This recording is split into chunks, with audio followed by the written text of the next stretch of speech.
جمهوری اسلامی لعنت به خامنه ای لعنت.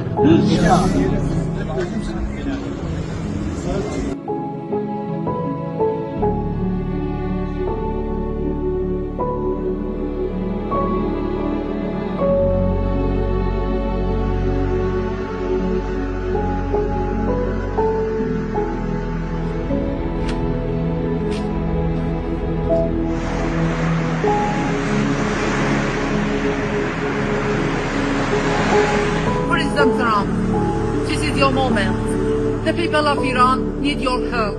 Great men are defended by great decisions. Iran's freedom needs your help. We won't forget who stood by us in hardest time.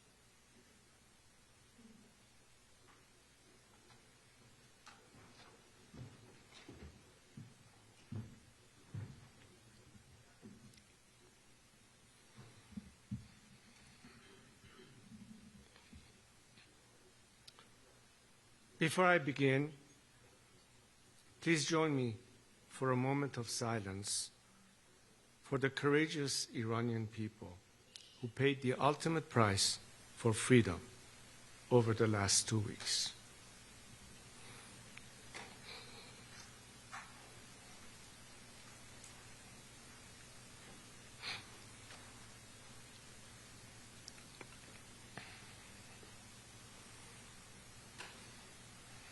Thank you.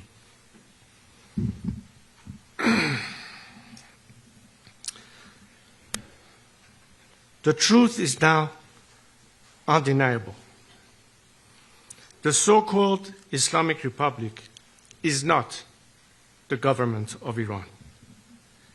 It is a hostile occupying force that's hijacked our homeland. After invading 5 neighboring countries and sowing chaos across the region, this regime has invaded Iran itself, using foreign terrorists, Hezbollah fighters, Iraqi militias, and other mercenaries to slaughter the Iranian people. This is no longer mere repression. This is foreign occupation wearing clerical robes. Just as Saddam Hussein drowned the marshes in blood and Bashar al-Assad turned barrel bombs on his own children, Ali Khamenei and his thugs have committed mass crimes against the Iranian people and against all of humanity. And just like those other tyrannies, the Islamic Republic will fall, not if, but when. The world must hear this clearly. The battle in Iran today is not between reform and revolution. It is between occupation and liberation. And the Iranian people have already chosen their side. Their heads are bloodied, but unbowed. Yet the cost has been heartbreaking.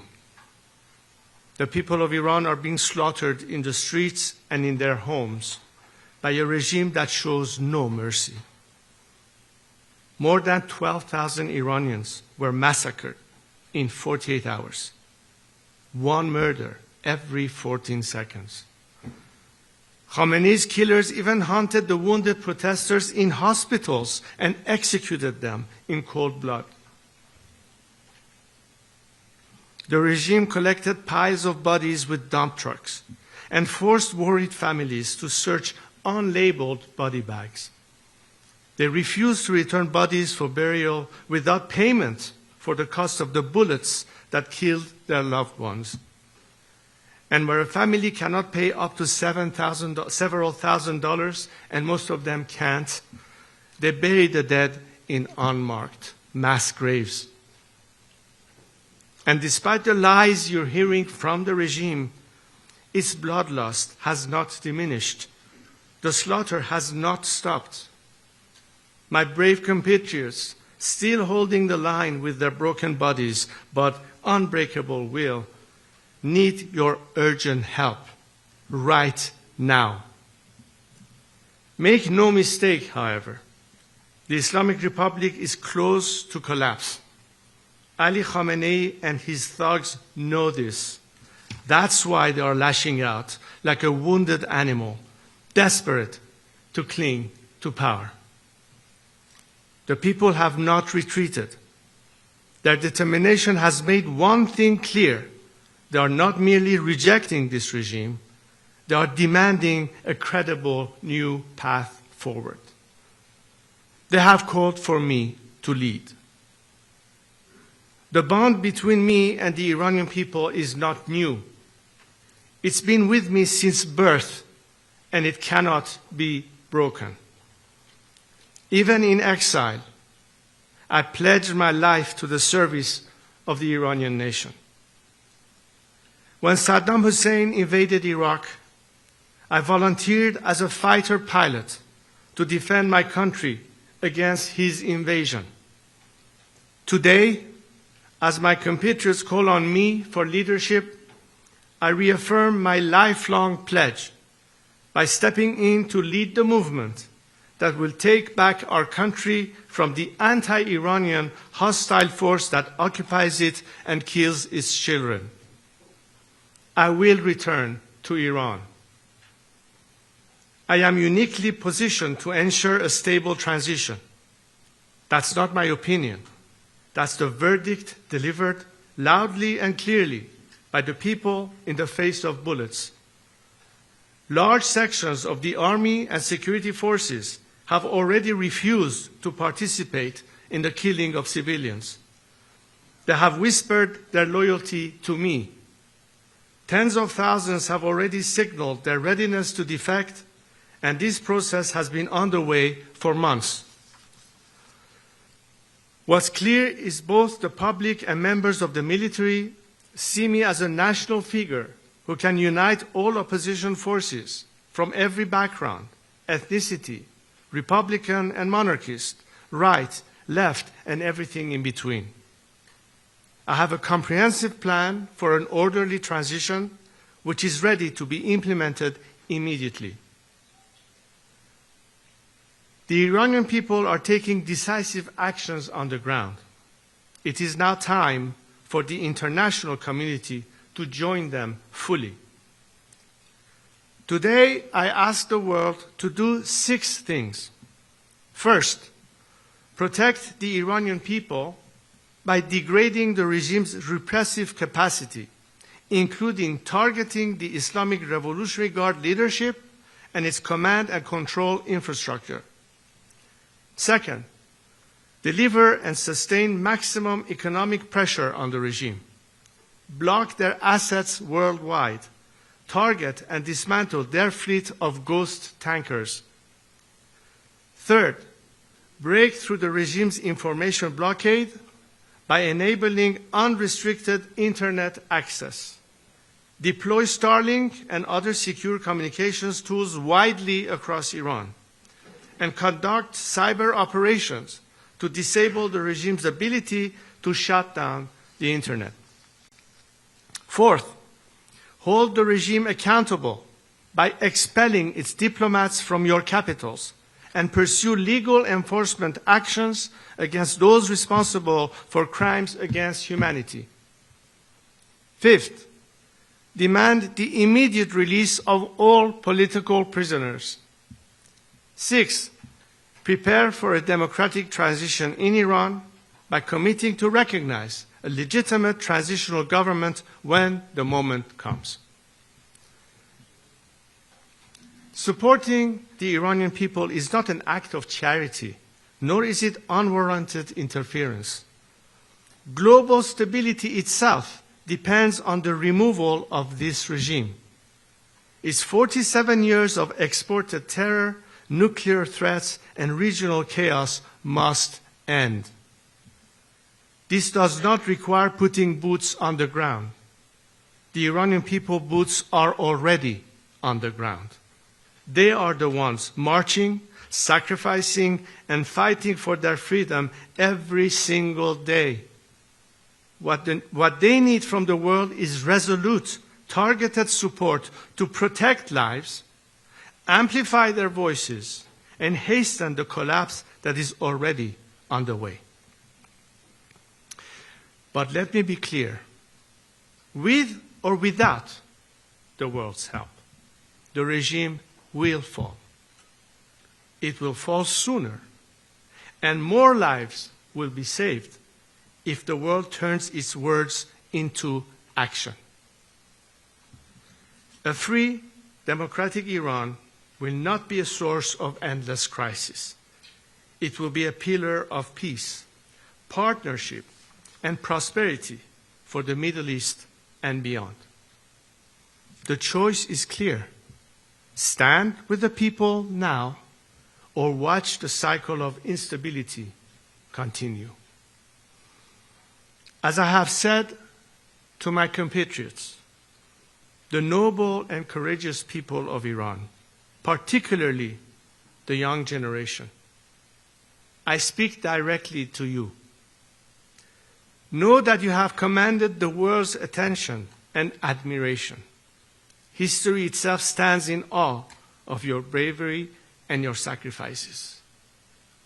You are the immortal guard of Iran. Continue the fight as you have done so far.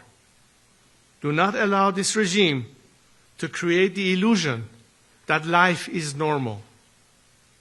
After all the massacres, there is a sea of blood between us and the regime. The regime, through severe repression, killing, and cutting off communications, is trying to instill fear and terror in you and to make you despair of continuing the movement and struggle. But know that because of your steadfastness and fight, thousands of military and security forces have not gone to work so as not to participate in the repression. Save the name of all these criminals. They will be prosecuted for what they have done. Yet justice alone will not heal all the wounds, but it will open the door to healing and a national rebirth. As for the day after our victory, I have a clear plan for the transition to democracy. Millions of Iranians inside and outside Iran are united around these 4 core principles: Iran's territorial integrity, separation of religion and state, individual liberties and equality of all citizens, and the Iranian people's right to decide a democratic form of government. The end of the regime will mark the rebirth of one of the most accomplished civilizations in history for the future of Iran and its people. Iran is blessed with extraordinary human talent and vast natural resources. Our people are highly educated, producing one of the highest numbers of engineers in the world, with around 70% women. Today, the corrupt regime wastes these gifts. In a free Iran, our resources and ingenuity will drive prosperity at home and strengthen global supply chains, including America's. A free Iran will be a game changer for peace in the Middle East and for Iran's relations with the United States and the West.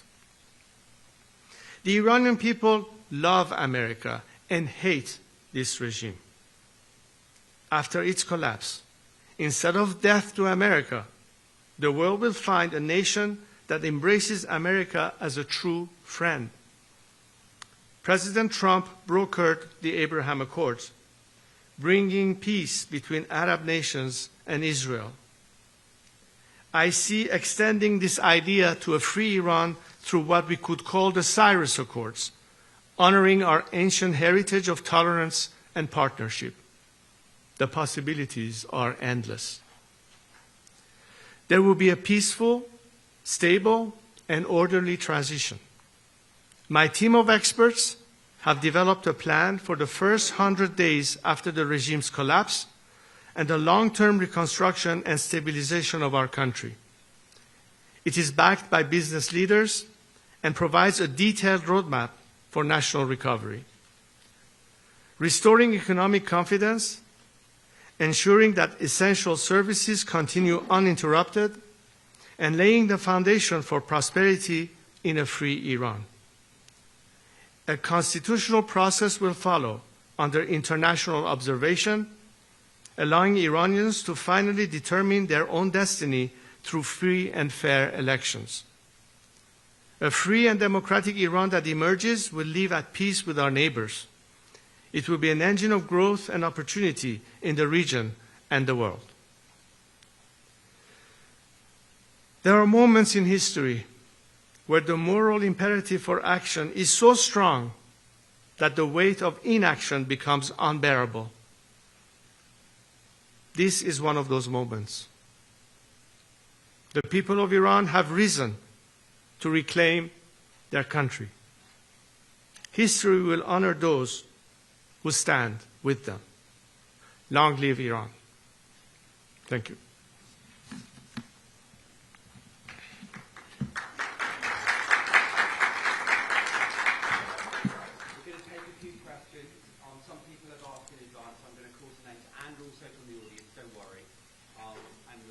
Reza Pahlavi will reply to them. I'm going to call firstly Ardavan, who's first from Iran International.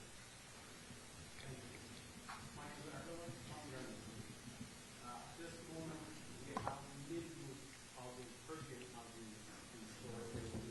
Right now, that's why I'm asking in Farsi. So,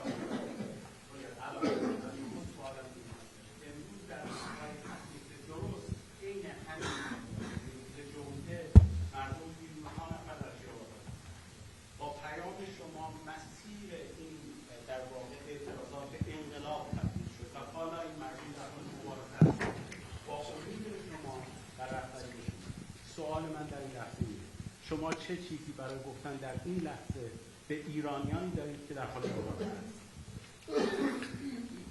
دیدیم که همیهنانمون با شهامت و شجاعت و با اتحاد و جمعیت میلیونی در خیابانها باعث عقب نشینی نظام شدند، به حالی که رژیم مجبور شد دست به سرکوب وحشتناکی بزنه و اون هم با استفاده از عوامل بیشتر خارجی تا عوامل خودش که خیلی حاضر نشدن برای سرکوب سر کار بروند.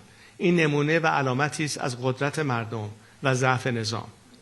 البته ما اکنون مواجه با شرایطی هستیم که نیاز به کمک هم داریم و برای همین هست که من به جامعه بین‌المللی هشدار میدهم که اگه بخواین جلوی جنایت بیشتری رو بگیرید، اگه بخواین جان کمتر افراد از بین برود و این حکومت زودتر سقوط کند به نفع آزاد شدن مردم ایران، بهتر است که سکوت را جایگزین عمل بکنید و فراتر از صحبت و سخن عملاً از این مردم حمایت بکنید که یک فرصت واقعی برای پیروزی نهایی داشته باشند.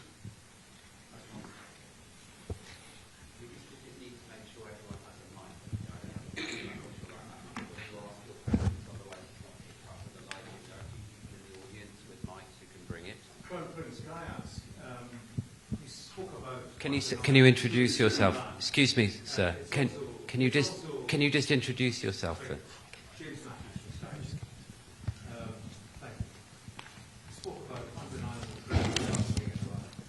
It's also an undeniable truth that when your father ran the country, there were executions, there was torture, there was secret police.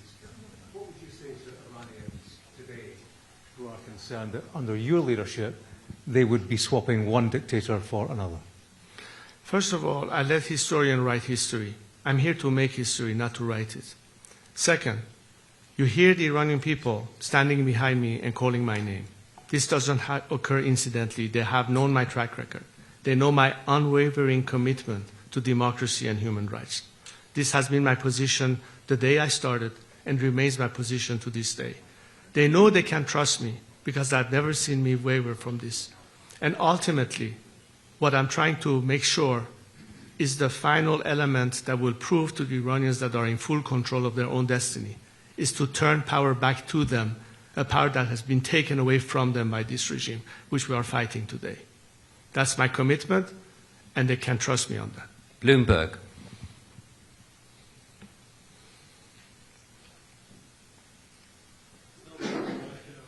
No, I've called Bloomberg, please. Is a gentleman or lady from Bloomberg? No? They asked a question. No, Reuters, please. Oh, there's a microphone just coming.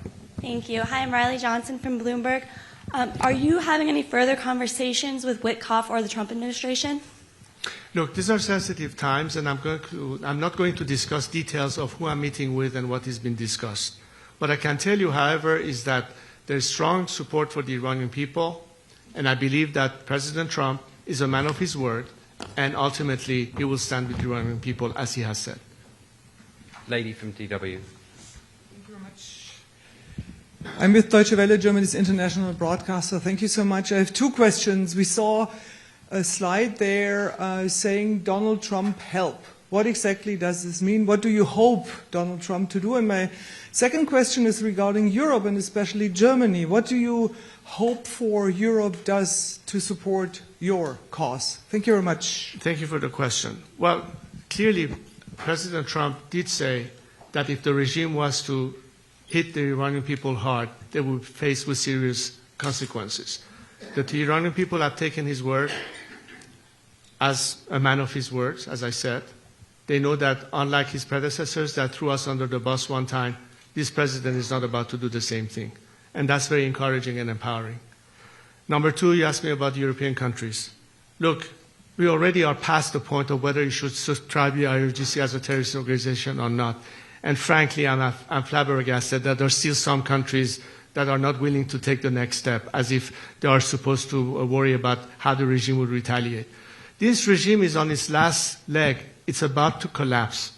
And I think the world, especially the democratic free world, that champions freedom and human rights and equality of citizens, at the face of this regime brutal repression, should act now. I called for them to start acting as opposed to talking. We need your help. We need your action. We need to take all the steps that I've indicated in my opening remarks, all those 6 elements. Anything that can be done in that direction is a moral boost, and beyond moral boost, an actual act of support for a defenseless society and civilians that, as you can see, have been treated in the worst possible way.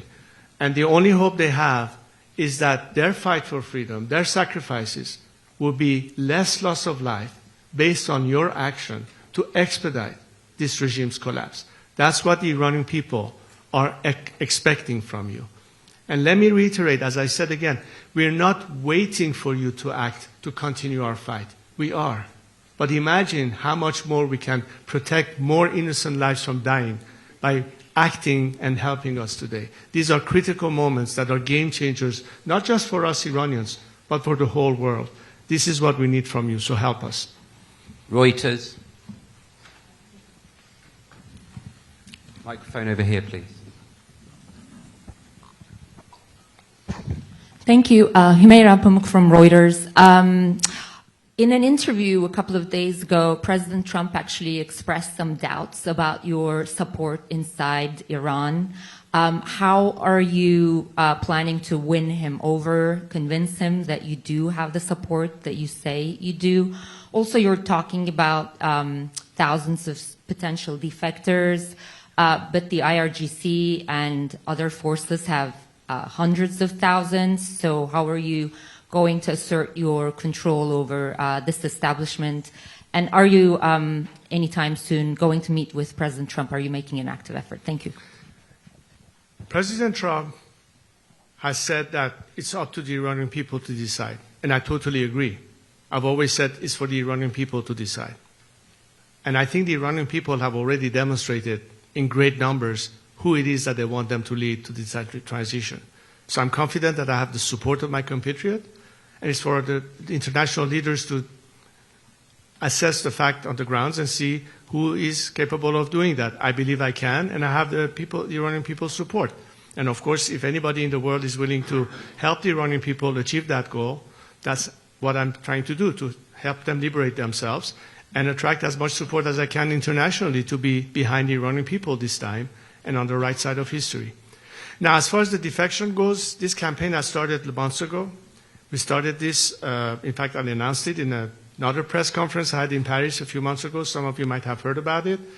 At which point we established a system whereby people who want to defect or want to access us or want to indicate their interest to join with us have a secure means of communicating their intentions to us. Since then, tens of thousands have applied.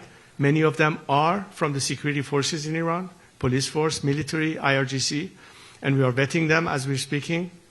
And the mechanism for defection does exist, but most importantly is the principle of having an exit strategy. And on that I've said, anyone whose hand is not soiled in the blood of the Iranian people will survive regime change. We're not talking about de-Baathification. We're not talking about the disaster of post-Saddam Hussein, post-Gaddafi collapse. We're not going to have a failed state. And for me to be able to guide a smooth transition, I'm counting on security forces to be the element that keeps the country secure, protects people's lives and their livelihood, and be part of the solution. As a result, we have already seen people indicating their cooperation. We have already seen elements that refuse to be used as an instrument of repression, which is why the regime is now, as we speak, importing elements from outside the country to be the instrument of repression, as they are running out of their own forces to do that for them inside Iran. And all of this is the indication of the beginning of that collapse. Hopefully, by more support from the outside world, by a determined strike on the regime's elements that are the instrument of repression, as I stated in my opening remarks, in my opinion, that will expedite the process and will also increase the number of defections to be more rapid, so that we are not faced with remnants and pockets of resistance as much as possible. There's never going to be 100% defection, but there comes a point where the regime sees it's futile, and hopefully by then Khamenei will be joining Bashar in Moscow and will be rid of him. This gentleman here.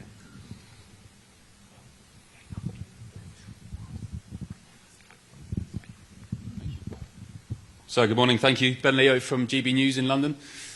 In London, sir, in England, we have Iranian sleeper cells on their way to the Israeli embassy accused of trying to blow up the embassy. We have a former Iranian government minister living in North London, living in a council house actually, who supported the fatwa on Salman Rushdie, praised Soleimani, so on and so on. Why is it in Britain's interests, and indeed the West, for this Islamic regime to fall, please?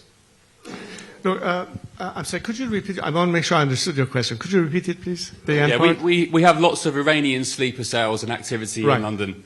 Right. 3 people were arrested trying to blow up the Israeli embassy.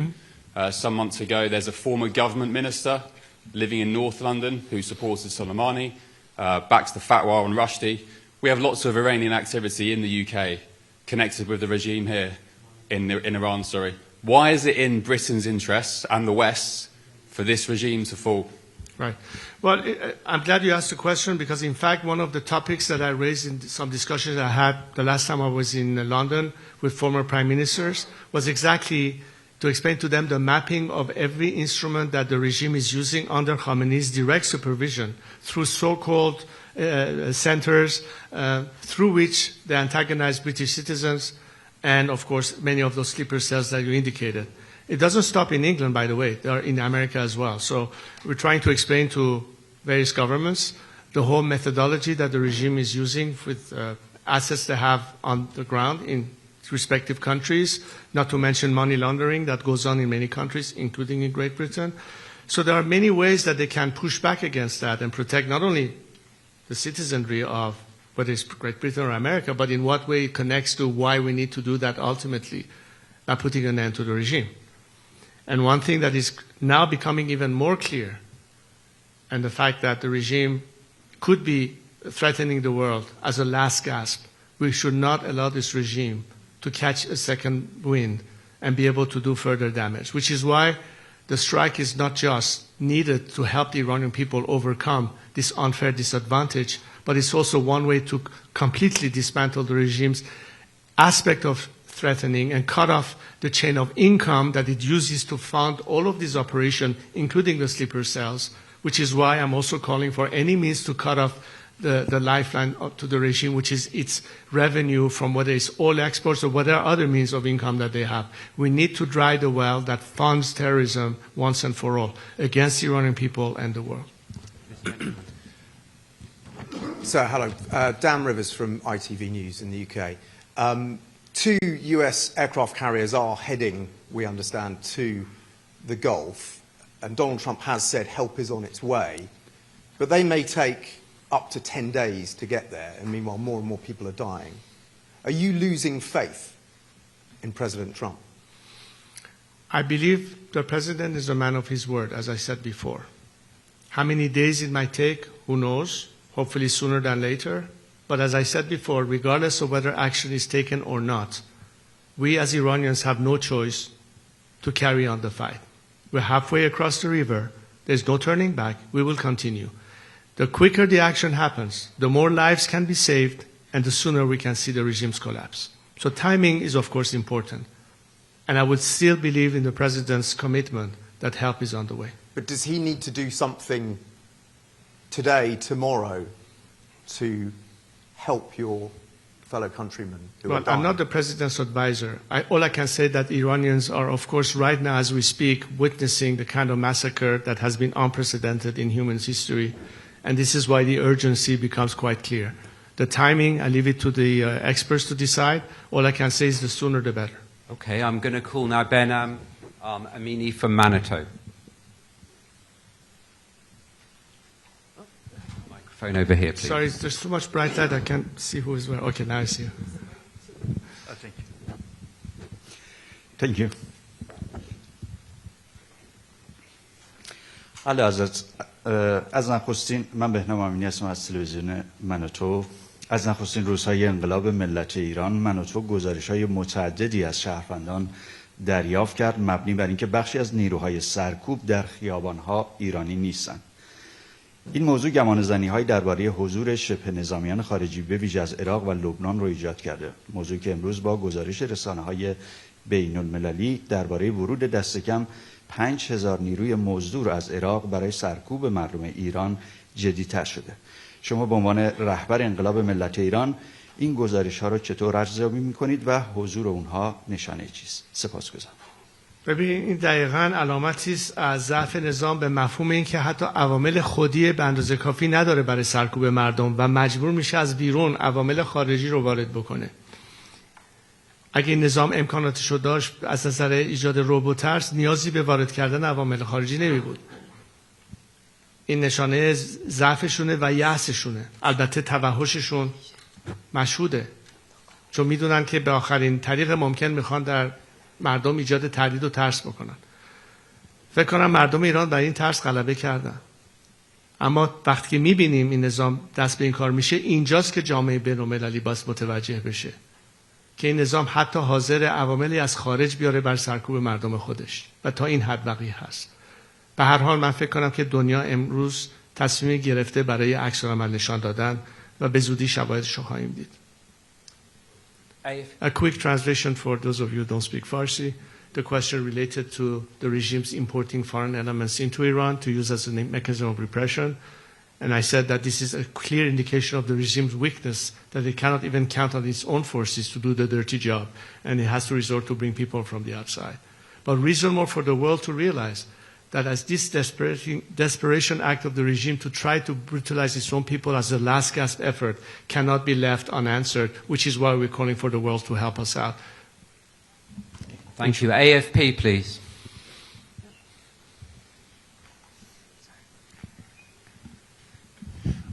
Thank you very much. Sean Tandon with AFP. Nice to see you. Could I follow up? The momentum, you mentioned that that's in the hands of Iranians, but at what point is it too late for the intervention that you're talking about from President Trump? Could there be the sense that he's talked for over 10 days about help is on the way? Is there a sense that that could actually weaken the momentum? And specifically, you said at the beginning that there should be targeting of the Revolutionary Guards. Do you mean necessarily military strikes? How should the Revolutionary Guards be targeted? Thanks. Right. It's never too late. Any fight for freedom doesn't have a deadline. Some of you reporters have deadlines to make your reports, but this fight doesn't have deadline.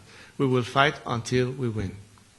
That is the national will of the Iranian people. We are all going to fight until we win. The only question is, what are the elements that can expedite it?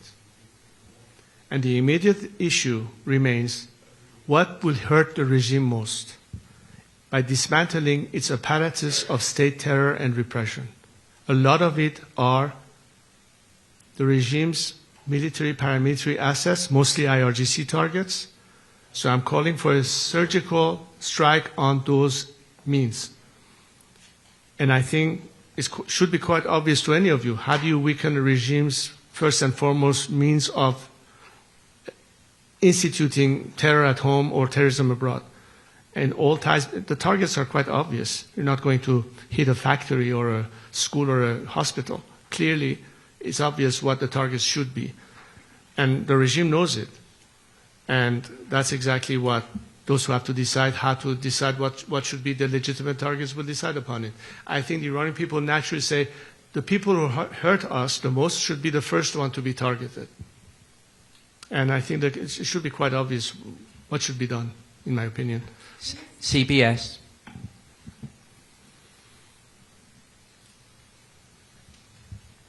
CBS here. Newsmax. Good morning, sir. President Trump, up to this point, as we know, has decided not to take military action up to this point. He recently said that the killing has stopped, the planned executions have been halted. Is it your belief that American intervention, specifically military intervention, is necessary for this current movement today to be successful?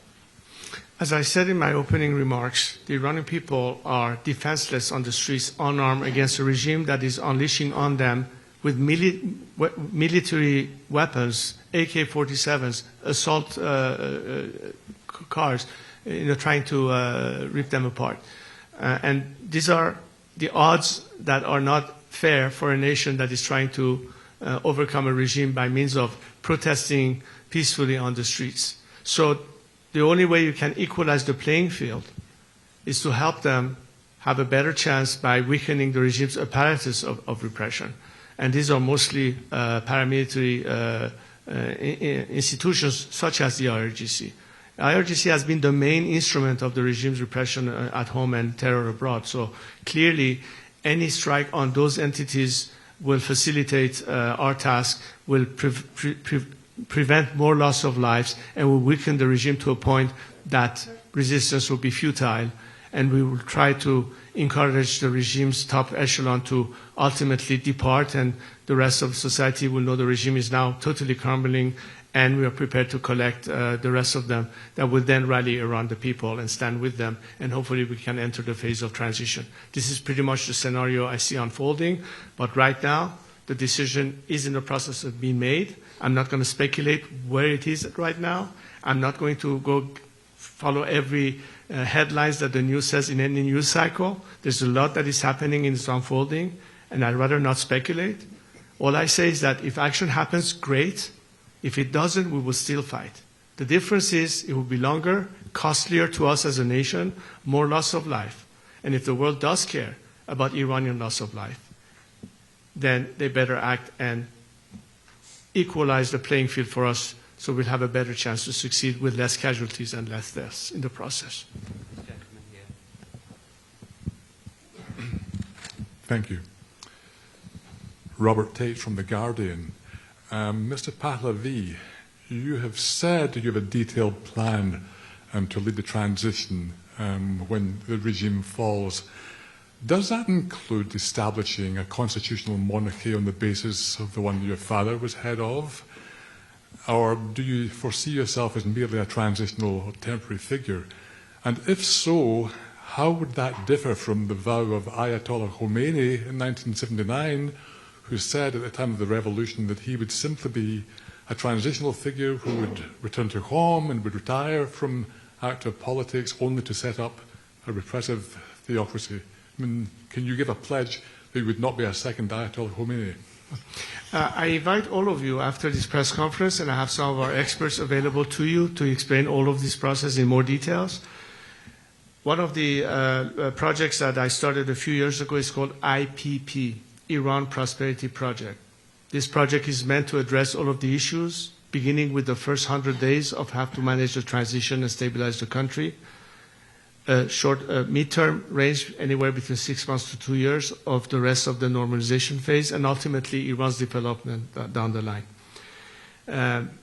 Many documents have been generated with the help of legal experts, economists, and others to explain the chronology of events. But in relationship to your question, the way we have proposed the process to go is that the minute the regime collapses, the transitional government takes control. It works towards working in a process where we have its own judiciary branch, executive branch, legislative branch, and temporary parliament to oversee the elections of ultimately a national assembly. By first allowing the Iranian people, after about 4 months' time and many other debates, what is the form they would like to have as a future system of governance by means of referendum. Whatever the majority of the Iranian people decide, their representative in a constitutional assembly will be tasked with the responsibility to draft the constitution of this next system and present that constitutional project to the nation. The nation will have the opportunity to either ratify that proposed constitution, or if not, send it back to that constitutional assembly to rewrite it whatever way is fitted, again submit it to a secondary referendum. If in the second referendum there's still no consensus in majority, that constitutional assembly would dissolve. A new constitutional assembly will be created, and the process will again occur until finally we have a ratified proposed constitutional project. Once that happens, the first parliament of this new democracy will be elected, and the first government of that new system will be elected. If it's a republic, the president will be elected. If it's a monarchy, the prime minister will be elected. At that time, the transitional government dissolves itself and passes over and hands over the responsibility and the authority to the newly elected government based on that new constitution. This is the process from beginning to end.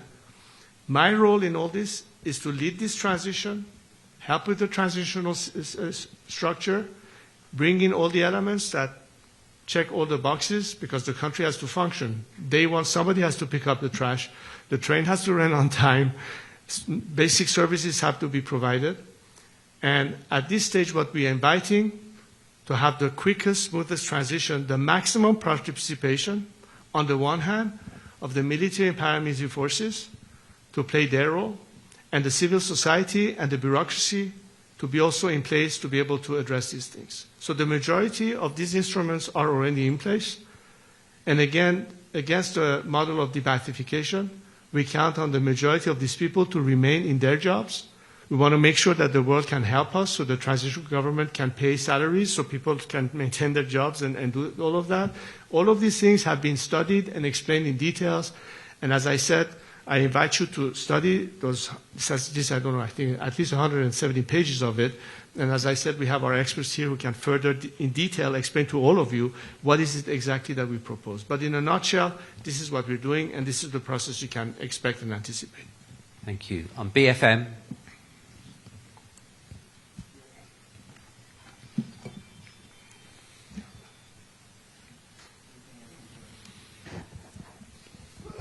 My name is Anton Hollard with BFM TV, French television. In France, the government has been criticized for being too soft by saying that the regime is too brutal. What is your message to the President of France, and what do you expect from him to put pressure on the regime? Thank you.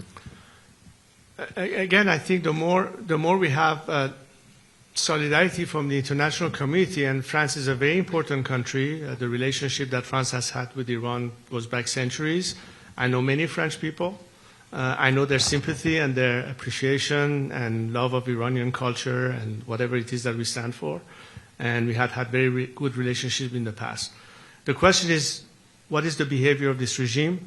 Does it adhere in any simple way to the very principles that France stands for? Égalité, fraternité, liberté, laïcité, all those main principles that we're fighting for. So as a president of a democratic, secular, laïc nation, and as I said, one of the top principles is separation of church and state, I think the message should be clear, that the French people and its government stand on the side of people who seek the same liberties, the same human rights, the same freedom of religions, and the same protection of equality of citizens under the law that the French people enjoy in France. And we would like, as Iranians, to have it in Iran. So this is an important message. Are we continuing to go and appease a regime that is murdering its own people? Or is it time to abandon that path and now stand with the Iranian people and help them in their liberation? It's a very simple choice to make. And I advise the French president, if I may, to heed the call of millions of Iranians who turn towards the free world and say, what says you? Are you with us? And I hope the French president will say at the end of the day that he stands with the Iranian people. Just a follow-up in French. Est-ce que vous avez été déçu par la réponse d'Emmanuel Macron, qui a été assez molle, entre guillemets, face à la répression brutale du régime? Écoutez, comme je vous l'ai dit, c'est un crime contre l'humanité qui se passe en Iran actuellement.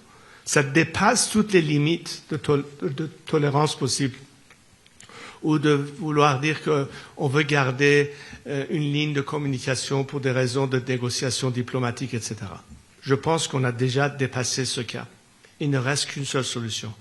Éviter un massacre, éviter un bain de sang, éviter qu'un pays qui peut être un élément de stabilité, dans l'intérêt stratégique de l'Occident, une fois débarrassé de ce régime, mettra fin non seulement à la misère et la répression chez nous, mais en même temps profitera à ce que le monde puisse enfin respirer, soulagé, d'avoir pas un problème d'avoir encore à abriter d'autres réfugiés qui doivent venir sur le territoire européen déjà saturé, plus dans l'intérêt économique de ce pays, un pays qui peut vous fournir pendant des décennies au niveau énergique le nécessaire pour n'avoir pas à faire face à un blackmail chaque hiver par la Russie, par exemple, et l'Iran peut s'apprêter à ça. La question, c'est quel Iran? Je pense que le choix est évident. Donc, je pense que l'administration, que ce soit Emmanuel Macron ou d'autres chefs d'État européens, doivent regarder aujourd'hui quel est ultérieurement le meilleur intérêt de leur pays. Est-ce qu'un Iran libre sera mieux placé pour satisfaire leurs intérêts ou ce régime sanguinaire et terroriste? Simple question. Ce n'est pas à moi de répondre. Je vous dis tout simplement l'attente des Iraniens. Maintenant, c'est au président français ou d'autres leaders de décider finalement où est-ce qu'ils se placent. The lady here. Would you just get a microphone? Thanks, Michelle Kellerman with NPR. You mentioned that you wanted to see the Ayatollah in exile in Moscow, but the Russians are providing political cover for the Iranians at the UN. Today, Putin called Netanyahu to, present himself as a peacemaker. What do you think the Russians are doing? Do you think Trump could believe the Russians in this case? Once the dust settles, as far as the Iranian people are concerned, and how in this game of geopolitics things sometimes unfold in one direction or the other, even Moscow is considering, what if this regime is no longer there? Then what? The Chinese are doing the same. They've been very quiet lately, not taking any position. So I'd rather not speculate, but simply say that a stable Iran, a strong Iran, a democratic Iran will not be antagonistic to anyone's interest, including Russia and China. What we want as Iranians is a fair deal. We don't want to be taken advantage of in lopsided, unfair deals that is against the national interest of Iran, simply because a corrupt regime and weak is offering concessions left and right. We want to have a fair relationship with everyone. It's a normal interest for us to look towards the West, primarily because we are focused on democratic free nations to partner with in alliance and cooperation. And of course, our immediate neighborhood, which is why it is crucial for the world to understand that a different Iran will be committed to cordial relations with our immediate neighbors, with Israel, with the Saudis, and the rest of them in the Arab world, and the rest of the countries in our immediate neighborhood. And that extends to everybody else, provided, of course, that we as a sovereign nation are able to protect our liberties and our rights. And we'll deal accordingly and reciprocally with anybody respecting that, based on mutual respect. That's the end of the subject. So whatever we see now happening depends on the clarity of the ultimate outcome. The more the Iranian people are empowered, the more we can then tell the world, we as Iranians, unlike this regime, are committed to peace, are committed to stability, are committed to improve the lives of people by means of trade, commerce, cooperation, and everything else that this regime has taken away from us. Iran today should have been the next South Korea of the Middle East. Iran at the time had 5 times the GDP of South Korea. Today we have become North Korea. Not because we don't have the human resources, not because we don't have the natural resources, but because we have a governance that doesn't give a damn about the people and the livelihood, that have exploited our nation and its resources, that has impoverished our nation while funding radical extremist terrorist groups and proxies in the region and beyond, have outstretched their arms all the way to Latin America, and are still standing there only because the delay in their collapse was a result of appeasement. The game changer is enough is enough. The game changer is these people deserve better. And they have proven that unlike this regime that hates the Western world in particular, and particularly the United States, that wants to wipe off a country off the map of the world, we as Iranians are committed to a different future. I went to Israel 2 years ago to show that we are the descendants of Cyrus the Great, who 25 centuries ago helped Jewish slaves be freed from the Babylonian government, helped them rebuild the temple in Jerusalem,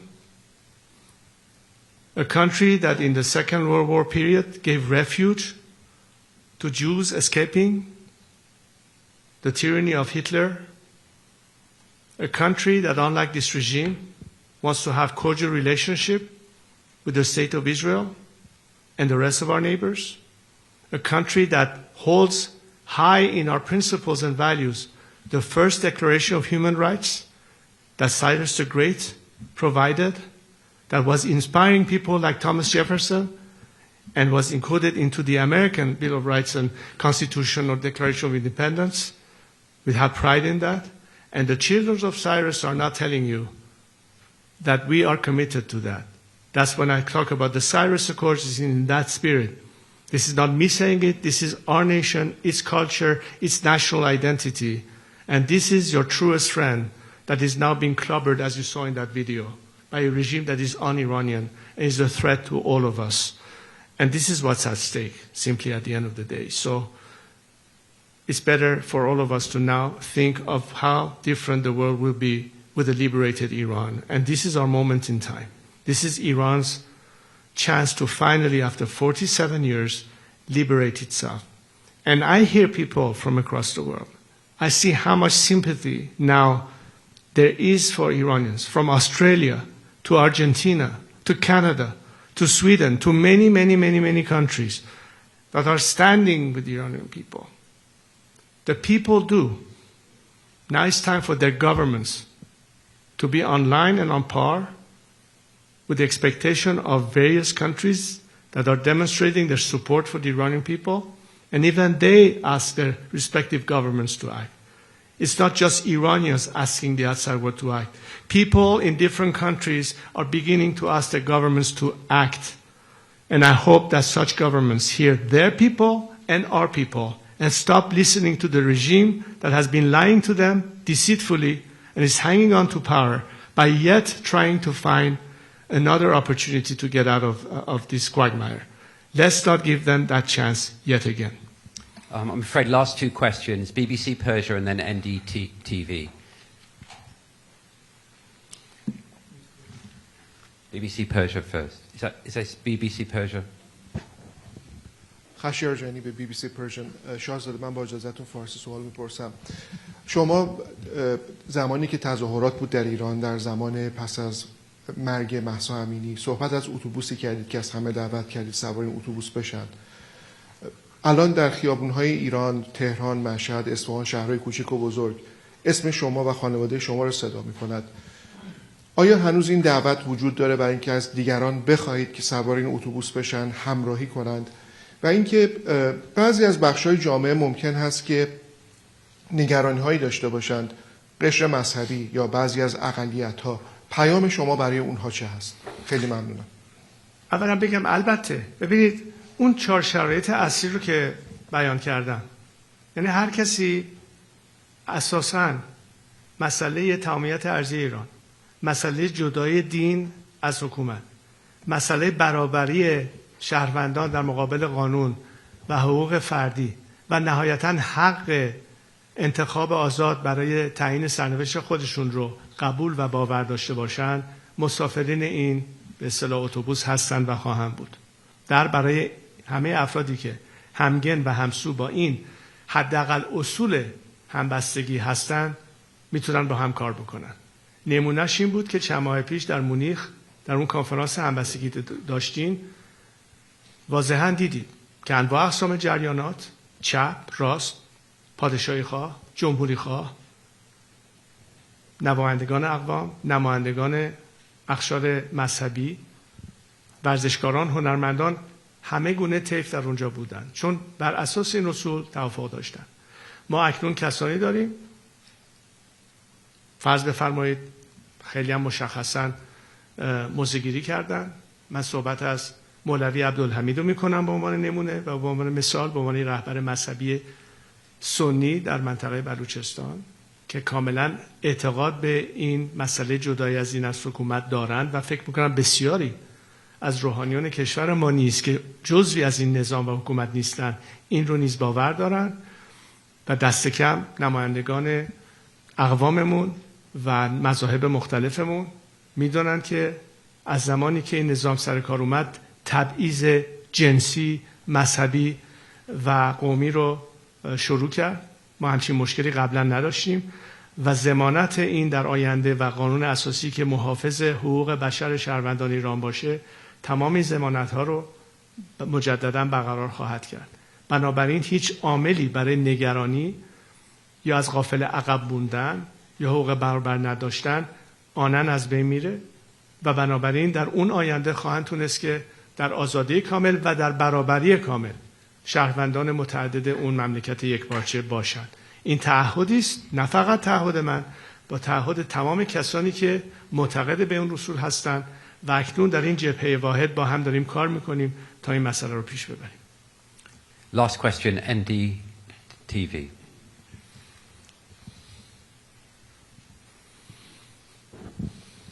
Thank you, Crown Prince. This is Lalit Jha from NDTV. People of Iran has had a strong historical, cultural, and civilizational ties with India. What is the message? So you're talking a bit too fast. Could you please enunciate so I can hear you properly? Thank you. Lalit Jha, representing NDTV and Indian News Channel. Yes. People of India has had a strong cultural, civilizational ties with Iran. Yes. Right. 2 questions. What is the message to the people of India, and what kind of relationship would you like to have with India? Thank you. Well, I remember the days where, of course, visits that we had, and I think Prime Minister Gandhi had visited Iran. I was very young at the time. So the relationship goes a long time. Culturally, it goes many, many years, but in modern history, we had very good relations, of course, with India. And it's natural, as I said, that a democratic Iran is committed to have the best possible relationship in the context of sovereignty and liberty, to have the best possible relationship with any country that adheres to the same values and can work with us and can partner with us in many different domains. And of course, it's a rich culture and a rich history that we observe in India as well. I think we can, as nations, be very proud of our heritage. And this could be a natural path to a very good bond and cooperation. Look, we have so many challenges to face in our planet. We have issues of energy, we have issues of population, we have issues of energy shortages, we have water crisis, we have so many different things. And that's where I think the world needs to really rise up and reach each other hands for cooperation. The four corners of this world have to remain connected. We cannot be introverted. We cannot be isolationists. We need to be able to work together. And the closer ties we have, the better we can address. India is one of the leading countries when it comes to technology, when it comes to expertise. I think these are the kind of things that will help us in every area that we need to focus on, new renewable energies, IT, whatever it is out there. And I'm looking forward to have our experts, our entrepreneurs, our business sector, and anybody else working very closely with our Indian counterpart. Hopefully, once we are freed, we can start an entirely new chapter. No, I think that's it. I think thank you very much, though, for your question, sir. Thank you very much for coming today from the ladies and gentlemen of the press. Thank you, Prince Reza Pahlavi. We have some, as he's mentioned, we have some of his team and some experts here. Parmida, where are you? Parmida over there can field any interviews that people want to do with the experts, whether it's around the Prosperity Project or the situation in Iran, and we have human rights experts and a whole range of people that can do interviews if you would like to and just speak to Parmida. Thank you, Prince. Thank you all.